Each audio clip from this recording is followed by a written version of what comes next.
Queen Elizabeth I stuffed cloth inside her cheeks before meeting foreign ambassadors, not because she was ill, not because of any injury, because her teeth had rotted black from sugar, and she was ashamed of what her own mouth looked like. The most powerful woman in the world, the ruler of England, the woman who defeated the Spanish Armada, pushed rags into her face before diplomatic meetings so her smile would not give her away. And the thing that destroyed her teeth? Her physicians prescribed it to her as medicine. This is the story of sugar. 10,000 years of the sweetest poison in human history. It built empires, funded slavery, corrupted science, and rotted the jaw of a queen. And right now, today, it is in your breakfast, your bread, your pasta sauce, and probably your coffee. This video is part of Unseen Dark Times' AI reconstruction series. If any visual appears slightly imprecise, set it aside. The history underneath is real. The cloth in Elizabeth's mouth is where this story ends. But to understand how it got there, you need to go back 10,000 years, to a jungle, to a grass. At that moment, a human being bit into something and tasted pure, concentrated sweetness for the very first time. 10,000 years ago, on the island of New Guinea in the South Pacific, indigenous people found a tall, thick grass growing wild in the tropical lowland. They pulled it from the ground. They bit into the fibrous stalk. What hit them was something no human being had ever experienced in that form before. Pure, concentrated, overwhelming sweetness, raw sugarcane juice. For thousands of years after that moment, this was the full extent of sugar's reach. People across the Pacific Islands chewed the stalk for energy. No processing, no trade, no industry. Just a plant and a human and a sensation. It spread slowly, island by island, generation by generation, carried by migration and early trade routes across Southeast Asia. By around 3,500 BC, sugarcane had reached India, and that is where everything changed. Indian farmers did not just chew it, they crushed it, boiled the juice, and let the liquid crystallize into a rough brown solid. They called it khanda, which is where the English word candy comes from. For the first time in human history, sugar could be stored. It could be transported. It was no longer tied to the stalk. India had invented sugar as a product, and immediately, the physicians got involved. Ancient Indian medical texts prescribed sugar for headaches, stomach problems, and fatigue. It was sacred. It was medicinal. It was the most valuable substance most people would ever taste. This medical framing of sugar as a cure would follow it for the next 5,000 years, all the way into Elizabeth I's bedchamber in 1580. But we will get there. In 326 BC, Alexander the Great sent his armies east into India. His officer Nearchus came back with a description of a plant he had never seen before. He called it a reed that produces honey without bees. The Greeks were stunned. They understood honey. It came from flowers, from bees, from nature doing something recognizable. The idea that concentrated sweetness could come out of a grass growing in the ground struck them as something between a miracle and a trick. And yet, even after this discovery, sugar barely moved westward. It was too expensive, too difficult to transport, too far away. When sugar did appear in Rome centuries later, it was sold in tiny quantities at prices that only the wealthiest citizens could afford. Roman physicians prescribed it for stomach complaints and eye infections. A single pound could cost the equivalent of a full month's wages for a common laborer. Sugar was not food, it was medicine. And that is what stayed in Europe for nearly 1,000 years. The people who changed this were Arab traders and scholars during the Islamic Golden Age. Between the 7th and 13th centuries, Arab chemists perfected the refining process. They created sugar that was whiter, finer, and more stable than anything India had produced. They built sugar mills across Persia, Egypt, and North Africa, and they began trading refined sugar across the known world. By the time European crusaders arrived in the Levant in 1096, sugar was already woven into Middle Eastern cuisine and medicine. The crusaders tasted it. They had never tasted anything like it. They called it a most precious product and carried it home in their bags alongside their swords and their holy relic. Drop a comment right now. If you had tasted sugar for the first time in 1096, after a lifetime of honey and nothing else, what would you have thought it was worth? And tell us where in the world you are watching from tonight. We read every single one. Venice became the gateway. Sitting at the crossroads of East and West, Venetian merchants imported raw sugar from the Middle East, refined it in their own facilities, and sold it across Europe at staggering markups. For roughly 200 years, Venice held a near monopoly on European sugar. The profits were extraordinary. In medieval Europe, sugar was treated the way we treat gold today. Kings displayed sugar sculptures at royal banquets as demonstrations of wealth. Carved castles, miniature armies, entire landscapes made from refined cane sugar that guests would admire and then eat. In 1236, Henry III spent over 300 pounds on sugar for a single wedding feast. That was more than most English families earned in a year. Apothecaries locked sugar behind their counters alongside opium and rare spices. Physicians prescribed it for everything from coughs to depression. If you could afford sugar, you were somebody. If you could not, you probably never tasted it. But there was a problem that Venice could not solve. Sugar needs a tropical climate to grow.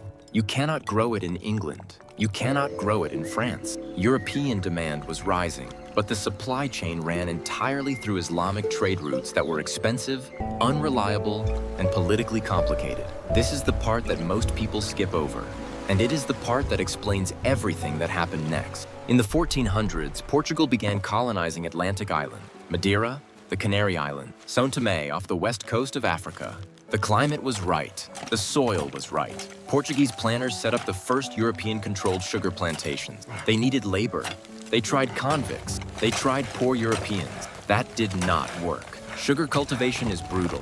Planting, harvesting, and processing cane requires backbreaking labor in extreme heat, often 18 to 20 hours a day during harvest season. Workers collapsed from exhaustion, injury, and heat. So Portugal turned to enslaved Africans. São Tomé became the testing ground for what would become the most catastrophic labor system in modern history. When Columbus crossed the Atlantic in 1492, he brought sugarcane cuttings on his second voyage. The Caribbean climate was perfect. The demand back in Europe was insatiable. Between the 1500s and the 1800s, roughly 12 million enslaved Africans were forced onto ships and transported across the Atlantic. A massive portion of them ended up on sugar plantations. The average life expectancy of an enslaved person on a Caribbean sugar plantation was 7 years after arrival. 7 years. Plantation owners had calculated that it was cheaper to work people to death and buy replacements than to provide humane conditions. Sugar did not just benefit from slavery. Sugar drove it. Sugar was the economic engine that made the entire transatlantic slave trade profitable. And the sugar those plantations produced flowed back to Europe, to England, to London, to the court of Queen Elizabeth I. Elizabeth I became Queen of England in 1558. By the time she took the throne, sugar had completed its journey from sacred Indian medicine to Venetian luxury to colonial commodity. It was still expensive enough to signal status, but no longer impossible for the English court to obtain in quantity. And the court obtained it in extraordinary quantity. Sugar went into everything at the Elizabethan table. Marzipan sculptures that decorated the sideboard before any food was served. Hippocras set the sweet and spiced wine that closed every formal meal. Candied fruits, sweet pastries, savory meat dishes balanced with sugar to cut the salt of preservation. The royal accounts from the 1570s record sugar purchased in hundreds of pounds at a time. And Elizabeth herself had a specific weakness for sweetmeats.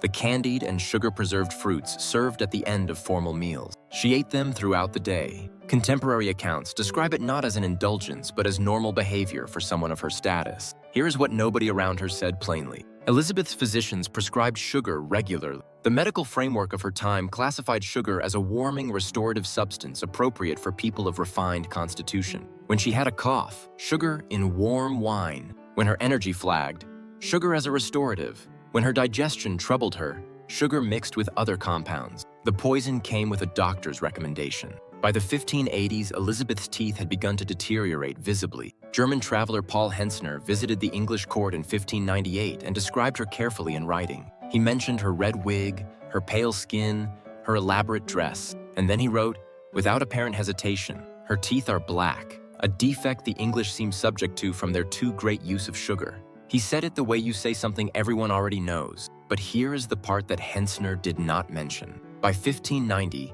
Elizabeth had lost enough teeth that she began stuffing cloth inside her cheeks before receiving important visitors. Foreign ambassadors reported that her speech had become difficult to understand at times. The woman who had spoken in public for 30 years, who had delivered speeches that shaped the course of English history, who had held an empire together with her words, was stuffing rags into her face to hide what sugar had done to her mouth. And her physicians were still prescribing it, not because they were corrupt, because the medical framework of 1590 had no mechanism for connecting what Elizabeth was eating to the damage appearing in her teeth. The same logic that had classified sugar as medicine in ancient India, in Rome, in the Islamic Golden Age, refined, authoritative, completely wrong, was operating in Elizabeth's palace 4,000 years later. The sweetness that had begun in a New Guinea jungle had traveled through India, through Persia, through Venice, through Caribbean plantations built on slavery, through the kitchens of Hampton Court, and arrived in the mouth of the most powerful woman in the world as a medical treatment that was rotting her alive. Elizabeth died in March 1603. She was 69 years old.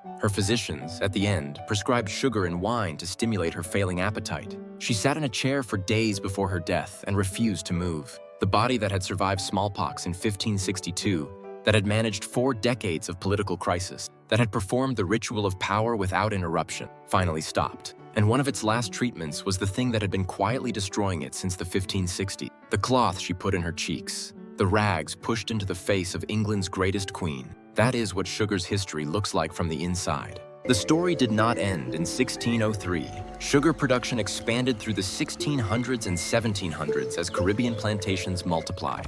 By 1700, the average English person consumed 4 pounds of sugar per year. By 1800, that number had jumped to 18 pounds. By 1900, factory workers were stirring it into their tea 3 times a day. By 1970, the average American was consuming 100 pounds per year. And the industry, when research emerged in the 1950s linking sugar to heart disease, buried it. In 1967, the Sugar Research Foundation paid Harvard scientists the equivalent of roughly $50,000 in today's money to publish a review blaming dietary fat instead. The study was published in the New England Journal of Medicine. It shaped nutritional policy for 30 years. Low-fat foods replaced fat with sugar. Obesity and diabetes rates climbed. They knew. They had the data. They chose differently. Today, the average American consumes 17 teaspoons of added sugar per day. The recommended limit is 6 to 9. Sugar hides in pasta sauce, bread, salad dressing, flavored yogurt. An average flavored yogurt has more sugar per ounce than a candy bar. A 10,000-year-old grass from a jungle in New Guinea became the most consequential crop in human history. It built fortunes. It destroyed lives. It funded slavery across 3 centuries. It toppled empires when the enslaved people rose against it. It corrupted science when the science became inconvenient. And it rotted the teeth of a queen who was told by her own physicians that it was medicine. It is in your kitchen right now, in your cereal, in your ketchup, in your bread. The same substance that reduced Elizabeth I to stuffing cloth in her face before diplomatic meetings is sitting on your shelf. And most people have no idea how it got there or what it cost to arrive. The next video in this series goes somewhere unexpected. We are going into the moment when the people who grew sugar finally stopped growing it for someone else. The Haitian Revolution of 1791, the only successful large-scale slave revolt in history, born on sugar plantations, which then destroyed Napoleon's empire and accidentally doubled the size of the United States. That story is unlike anything you have been taught in school, and it is coming next. Which historical figure's story should we tell next? Drop it in the comments, and tell us where in the world you are watching from tonight. Subscribe to Unseen Dark Time. That video is already waiting.